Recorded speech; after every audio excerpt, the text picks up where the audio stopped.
All right, let's rank them. Arizona, Arizona State, Utah, and Colorado. What is the biggest brand coming in? I don't want to go there. What's the best football team coming in? I don't know if I want to go there, but I want to give you 1 to 4 where I think these teams are going to be slotted. Where these athletic departments are going to be slotted.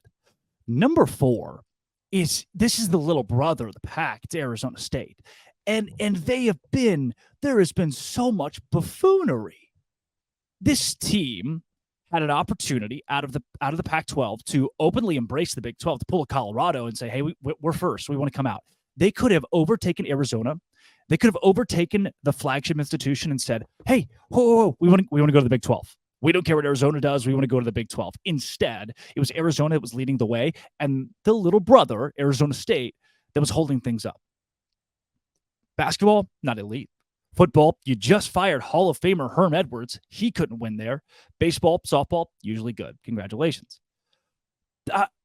You got Bobby Hurley, man. And your athletic director, your president, everybody at Arizona State has just looked silly in the last week. Do you want to be here? We've thrown you a life raft. And you know what you did?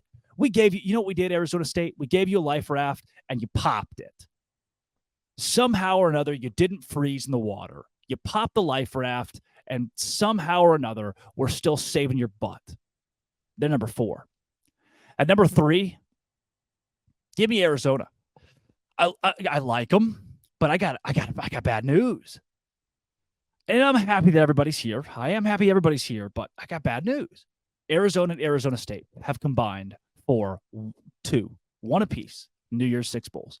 Arizona State have been to 1 New Year's Six Bowl apiece. I went to Baylor from 2019 to 2023. 2 New Year's Six Bowls for the Baylor Bears in my 4 years in college. 2 in the history of these athletic departments. Arizona football is just not that historic. A lot of holiday bowls, a lot of Sun Bowls. That's great. Not insane. This is not going to really be an anchor for the Big 12. You're at number 3. Great, outstanding basketball. Football pushes the needle. I like Jed Fish. I think he wins. I think Arizona belongs in the Big 12. They're the culture fit everybody talked about. I'm excited to have you. However, you don't have a ton of football history when you're compared to some of the teams that are already in the Big 12 and when you're compared to some of these new teams that came in. Number 2, a national champion, Colorado. And this would have been a very different sentiment even a year ago, would have been a very different sentiment. Colorado has been a bottom dweller in the Pac-12 for a little bit in football. Colorado's basketball is not great. Nobody's really showing up. Nobody's really watching it. The rest of your Colorado sports, nothing comes to mind from a national standpoint of going, oh, shoot, yeah, Colorado's dominant in X, Y, and Z, right? I think the University of Arkansas is really good at track and field. Oregon, the same. Texas is really good at swimming. Everybody's got that weird little niche. Stanford is great at things that people don't really care about. And for Colorado, it's like, where is that niche? I don't know if it's nationally recognized. However, what has completely changed for the school, Deion Sanders. One name came into Boulder overnight and pretty much turned everything upside down, to me, for the better. Because he merged competitive spirit with public relations, he made Colorado's brand big in one day. And for example, I was watching the ESPN has their preview to college football this year, their little promo they run, and they show highlights, from the big moments at big stadiums. 3 of the highlights in this 1.5-minute long clip were just Deion Sanders' face. He is that big already in college athletics, coming from Jackson State. Do I think Colorado is going to win more than 4 games next year? Maybe not. But they carry a massive brand into the Big 12 and they don't even really carry the Denver market, which is another reason that Arizona State are lower for me, is because people are like, oh, the Phoenix market. You mean the market that already has the Suns? You've got the Diamondbacks in Arizona. You've got the Cardinals. You're competing. You're not the biggest show in town.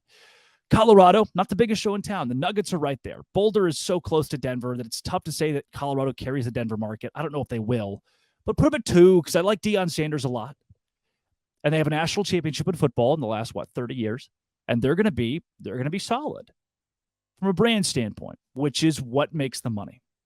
And the number one, and brother, it's a reluctant number one, but it has to be. It has to be Utah. They are the number one team coming into the new Big 12. And I'm telling you, it's reluctant because their fans have been so insufferable. It's the same deal. The Big 12 cast out a lifeboat for Utah, and Utah saw that BYU was driving the lifeboat and said, not getting in it. The Titanic is actively sinking. They're actively sinking, and we are giving Utah a lifeboat. And they said no for so long, and their fans were so insufferable about it. A year ago, would have been pumped to have Utah in the Big 12, but they seemed so anti-Big 12. They seem to want to pick a fight with everybody. UCF, the most aggressive Twitter fan base, has somehow in this whole deal looked pretty good because Utah stole their spot. Brother, what? Look, I like this whole Big 12 thing, this Locked On Big 12 thing. I'm going to host it for a while. But I'm going to need Utah fans to kind of get over the hump here. We're excited to have you. You're going to have to be excited to be here. You're going to have to willingly get into the lifeboat and be okay that BYU is in this conference. Damn good football. They are. Won a Rose Bowl. They go to New Year's Six Bowls. They are the best football team in the Pac-12, even with UCLA and USC there. Despite those brands not being great, Utah was good. Whittingham is good. Utah is objectively the number one team coming into the conference out of these four. I really believe that because they've done so. What have you done for me lately? A lot. And your fan base has ticked me off. It's ticked a lot of us off.